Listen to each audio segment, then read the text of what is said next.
Hello and welcome to the latest painting tutorial. Now, before we get into all of the good stuff of painting and paint lists, etc., I just wanted to say that on the socials, which if you've not joined, I have a Facebook and Instagram and now a Twitter, but I don't really use a Twitter too much. I put a poll out asking you guys what you wanted to see, and overwhelmingly people ask for more World War II uniforms. I'm not sure how many I can do because I've covered quite a few already, but I might just go over them because my processes have changed. So to start off this new 28mm World War II uniform sort of focused tutorials that are going to be coming your way, I thought we'll start with the Wehrmacht. So without further ado, let's take a look at this miniature. Now this miniature is part of the Veteran German Infantry Platoon from Warlord Games. It is a brand new plastic sprue that's been released and it is lovely. It focuses around the early war, as you can see by the sprue. There's MG34s in there. There's not as many SMGs. There's some Russian weaponry in there as well.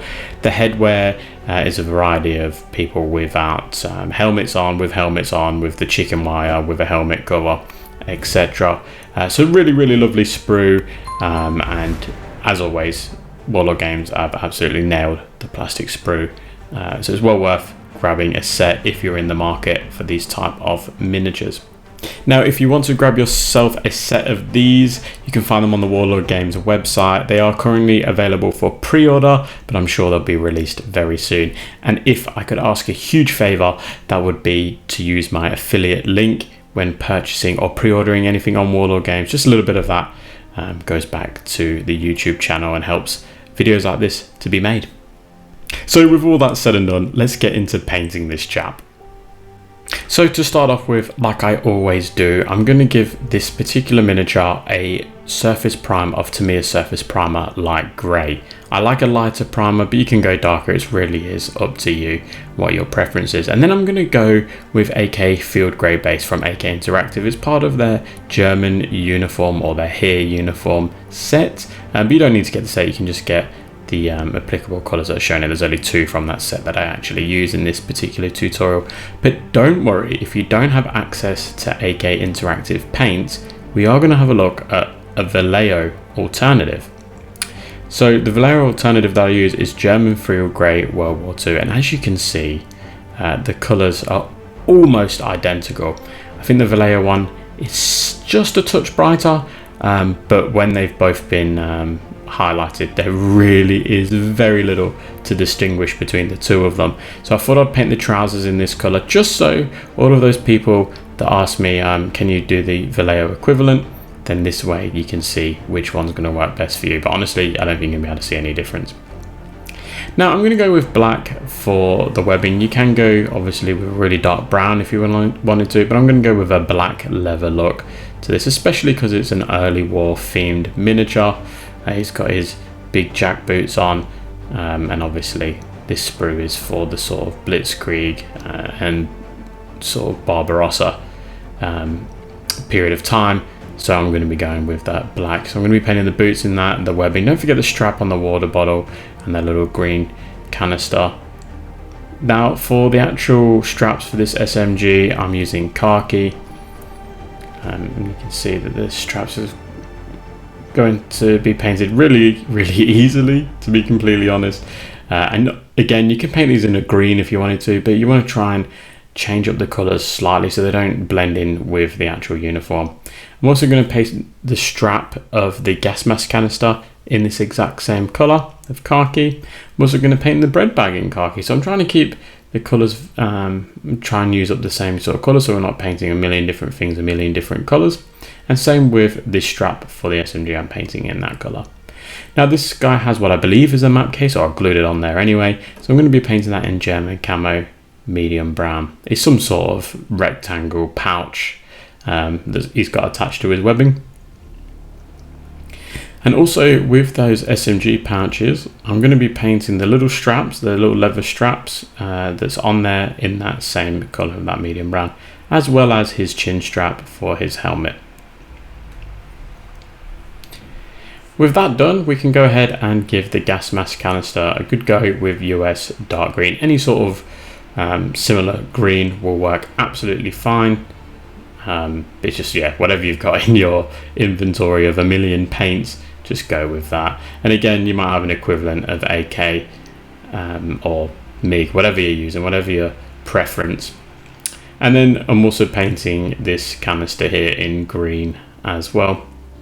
With that done, we're going to be painting this SMG. So I'm using flat earth for the wooden aspects of it. So you can see it's got quite a bit of wood on the sort of middle part, lower middle part of this SMG, as well as the actual stock that is just out of shot. So we can give them a bit of this flat earth. If you had a shovel, a grenade, a German grenade obviously, you can be painting the wooden parts in that. And then to capture the metal part, I use black grey for that.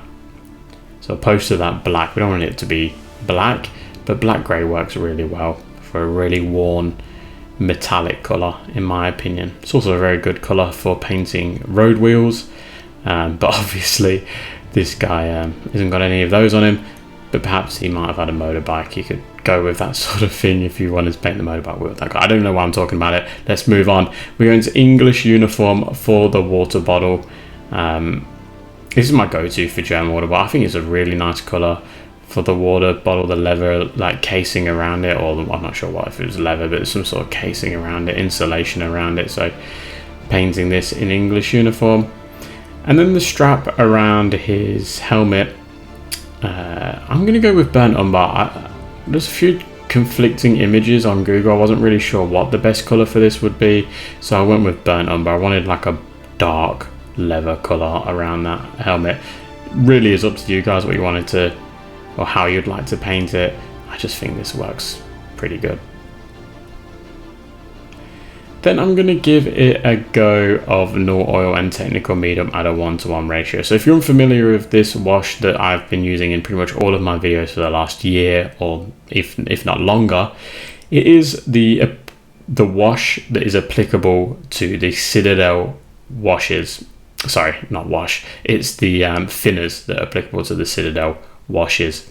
So if you go into the Warhammer store, you can just say, look, I need a bottle of null oil, or would like a bottle of null oil, probably don't say need, and can you also give me a bottle of your thinners, and then just go at a 1:1 ratio, and you get a really nice wash that isn't too dark, and acts as a wash in the recesses, and then a glaze on those flat surfaces, which is just perfect. So now with all of that done, we literally have to go over what we've already painted, but this time we're giving it a layer. So we're using that AK field grey base for the tunic, and we're making sure that we're picking out those nice raised areas like you would do with a highlight, but being a little bit more generous than you would do with a highlight. And now we're layering it up into that final bright colour. So you're leaving that dark base colour that's been washed in the recesses, so leave it inside of those creases and those really hard areas to get with the paintbrush, and let your brush do the work on those raised edges. So you see I'm painting the rim of the helmet using my paintbrush, and then I move on to my dry brush and just dab on some of that paint just to give it a really nice worn look. And it's a flat surface, so it's really hard to paint. It's better just to dry brush it on. So yeah, that's how I'd tackle the helmet, or that's how I have in this particular case. And then I use AK field grey base and grey green at a 2:1 ratio. Again, both AK paints, and you'll see these colours are very, very similar to the Vallejo equivalent, which we're going to look at in a minute. Now it's all about highlighting, because this is a highlight now. So I'm just picking out those raised areas and any areas of particular detail I really want the eye to be drawn to, because this is what you're doing with a highlight. You're making the eye drawn to that particular area. And the same process with the helmet. I'm doing a dry brush, so dry brush being making sure the bulk of the paint's off that brush, and it's more of like a powdery consistency that's going on top of that helmet. You can see that I'm just brushing off some of the excess with my finger or blending it in. Now we can go with the Vallejo equivalent of that tunic. So I'm going with that German field grey World War II again, and I'm layering again. You can see with trousers, normally they're really easy to layer and highlight because they've got tons of creases and folds and that in them. Not like a pointing arm, for example, where there's a lot of flat surfaces that you have to sort of capture, which can be quite tricky. You can see all the creases now that I'm easily able to pick out. And then with those picked out, I can go German field grey and grey green at a 2:1 ratio. So that grey green is the Vallejo version of grey green. And yeah, you can see that it's this video makes them look almost identical, or identical. In person, there is a very, very, very, very minute difference. You wouldn't know unless I told you. So yeah, you can use either.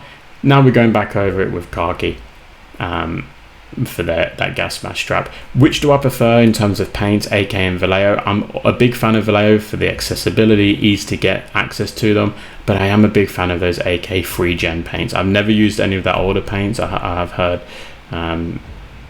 that they're not the best, but their 3G paints are pretty bloody good. So if you do have access to them, definitely give it a go. And they have got the sets all ready to go for specific uniforms, so it's worth giving those a go too. It's not sponsored, by the way. Khaki plus stone grey is our highlight for that khaki colour. So highlight for the gas mask strap, highlight for the bread bag, highlight for that SMG sling. And you can see again, just capturing those nice raised edges using a very fine brush. This is my 0.0 brush, or my size 0 I should say. I'm talking about it like it's an airbrush, size 0 brush. And I've got a video on that, which I can leave a video link in the description, which I'm going to. I don't know why I said I can't do, as if it's a question. I'm definitely going to be leaving it in there for you guys if you want to see it. Then for those US dark green areas, again doing the exact same thing. So you can see that I'm just painting in that nice layer color, leaving in the dark bit in the recesses and each little sort of fold that's in this particular canister. Just making sure that I'm making those nice raised areas pop and leaving that original base color in that in the dark recesses.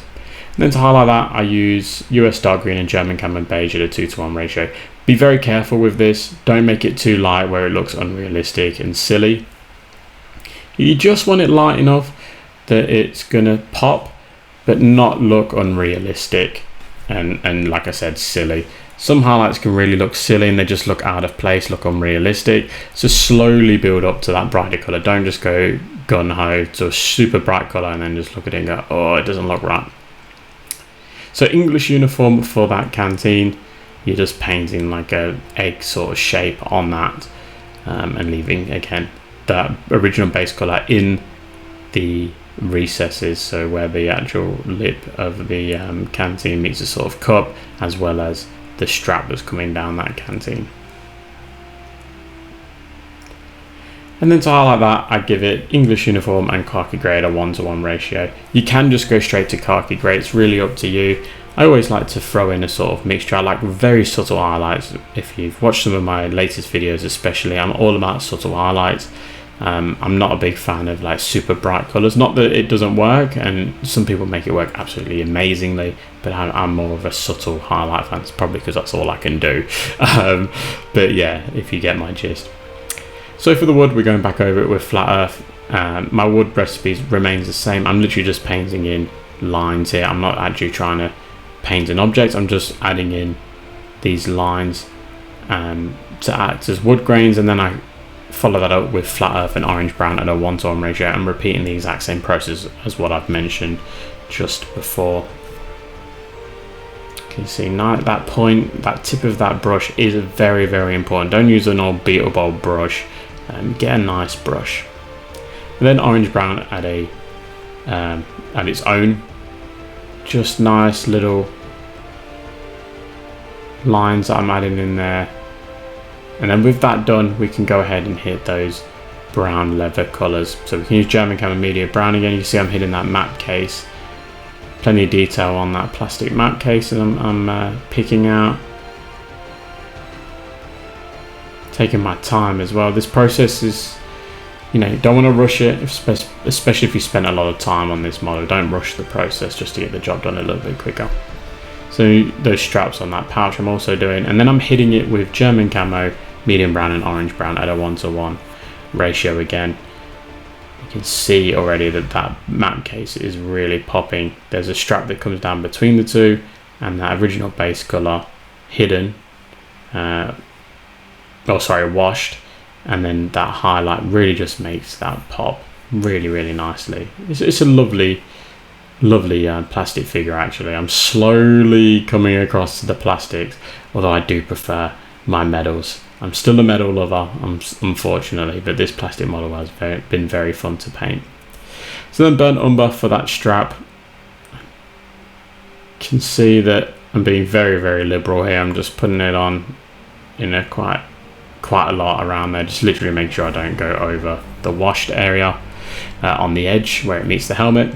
And then to highlight that, I'm just adding in a line on either side with burnt umber and orange brown. It's a very, very subtle highlight. You can barely see it, but it's worth doing. You can see it, which is the most important thing naturally. And then for the medal, I'm going over the medal areas with black grey. You can see that this SMG has loads of details in there. So I'm just trying to make sure I capture all that, I don't miss anything. It's nothing worse than you paint a miniature and then you go to put it in your glass cabinet or go to game with it and you just work out that you've gone, oh dear, I forgot to paint something, which is what I've done, and I will explain that at the end of the video. So black grey and basalt grey at a 1:1 ratio is a second layer. I'm not highlighting yet, I'm doing a second layer. And also guys, whilst I've got you here and you're watching this and you're going, oh god, he's doing the same stuff like he always does in terms of the colours, please do check out my socials if you want to get involved and let me know, and get involved in terms of what videos you want to see, or you want to email me and let me know what you would like to see, then definitely do that. I'd love to hear your opinions on what you think the channel should do. So basalt grey is the final highlight, and you can see that I'm just picking out very subtle parts of the SMG in those sort of raised areas, those really nicely raised areas, and just picking out little details now and making that bright colour not stick out too much. You don't want it to stick out too much and look silly. You just pick out nice little raised areas. Now for the webbing, we don't have to go over with black because we've given it a black wash, but we can go with black and black grey at a 1:1 ratio. And you can see that I'm just painting a line on each side of the strap. So imagine the black's in the middle and then the black and the black grey are on the outside, just making it stick out just a little bit more. Again, subtle highlights, that's all I do on this channel guys, subtle highlights and layering. But I'm trying to reduce the amount of paint I'm using. And then finally, black grey is the final highlight for the webbing, following the exact same principle as before, but not putting on as much. And you can see that this model's really come together very nicely indeed. I just need to paint the skin, but we won't be seeing that today because I've already got a video on how I paint skin, and again I can leave that video in the description. Well, I will do. So for the insignia on the collar, I'm using black, literally just black. The insignia is already there in terms of it's been sculpted on, so you can just paint that little rectangle in black and then just add in two very faint white grey lines to show the insignia, and you are done.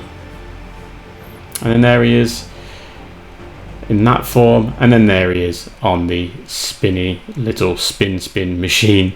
But yeah, very fun to paint, an absolutely lovely plastic model as well. Really went together nicely, very little cleanup involved for a plastic kit, just, you know, the usual seam lines that you have to sort of file away.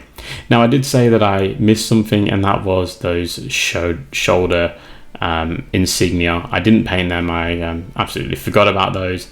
But that's okay, that's for another time, I can do that, that's no problem. But all in all, I think this miniature's actually come out really nicely. And a huge thank you goes out to the team at Warlord Games for sending me the samples to get them on the channel.